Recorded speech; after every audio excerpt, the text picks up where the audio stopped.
I felt so self-assured that I did the right thing when I ordered the Z6 Mark II over at mpb.com. But when I asked the subscribers of this channel if the Nikon Z6 Mark II was a mild upgrade of the Z6 or a significant one, most of you found it only to be a mild one.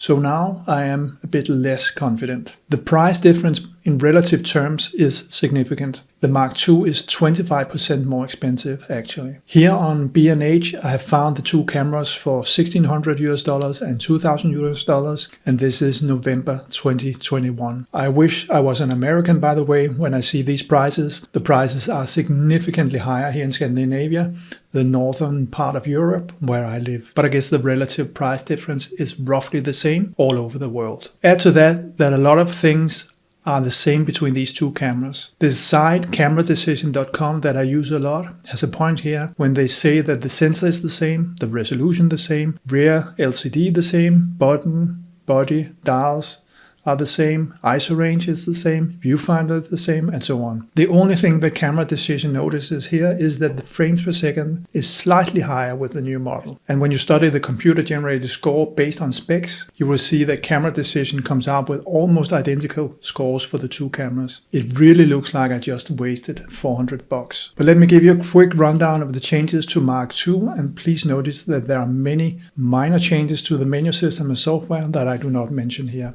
First, hardware. You have dual card slots, dual EXPEED processors. You have an improved battery, the EL15C, that can charge in the camera. You have connectors for the battery grip. And in addition, you get controls. In terms of speed and performance, you have slightly improved the frames per second, a much bigger and faster buffer, one stop better low light autofocus sensitivity, and then if you're into video, you can now shoot 4K at 60 frames per second. It was 30 before. And finally, the software updates. You have a much improved autofocus system with eye autofocus. You can do firmware updates via Snapbridge, and you can do time lapses up to 15 minutes. That was 30 seconds before. Now, to what extent the above is enough to warrant an upgrade from Z6 or to make you go for the Z6 Mark II over the Z6 as I did, only you know that. You may also consider the Z5 and save an additional $300.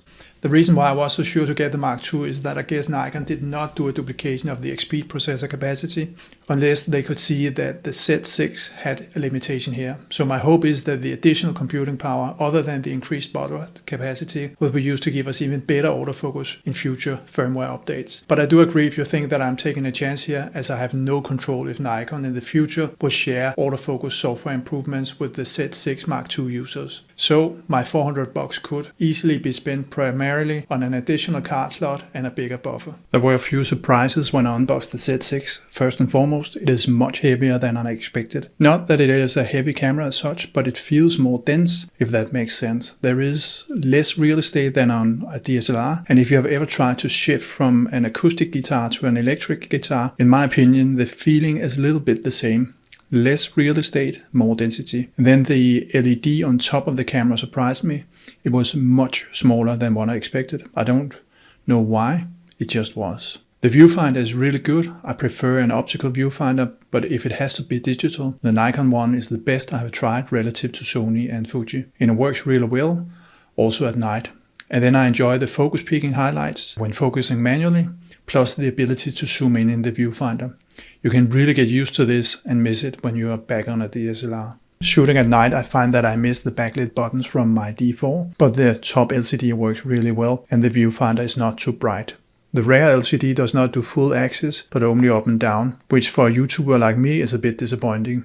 But then there is room for improvement when they make the Mark III, I guess. In terms of buttons and dials, I quickly felt at home on the Z6. The only strange thing, if you ask me, is that the shortcut to format memory cards has been removed. Really strange. I added it to the My menu, but I really missed the shortcut. And then I often accidentally hit the function button 1 on the front of the camera, as the space between the grip and the button is a bit narrow for my fat fingers. You are probably more athletic than me, so not sure you should pay too much attention to this observation. When moving the focus point around using the joystick, I find that it moves very slowly, although I have asked it to only use every second point. It works much better in manual focus mode, then it moves in line with my impatient nature. The build quality is good, lots of plastic, but it does not feel cheap, although the battery compartment door feels a bit flimsy. Otherwise a good solid feel. Snapbridge is as lousy as we know it. I tried to do a firmware update via Snapbridge, and although I tried to use Bluetooth to do so, in the middle of everything it asked me to connect to Wi-Fi. That of course bricked the entire upgrade process. But after a few attempts, I succeeded. Notice, by the way, that the upgrade of the FTC adapter software is still the good old way with a file on the memory card. I think I'll stop here. The ambition was not to make a review, but just to give my initial thoughts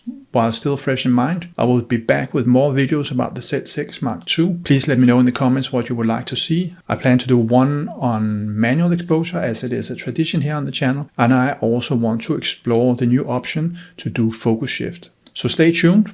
As always, happy shooting. Take care. Bye bye.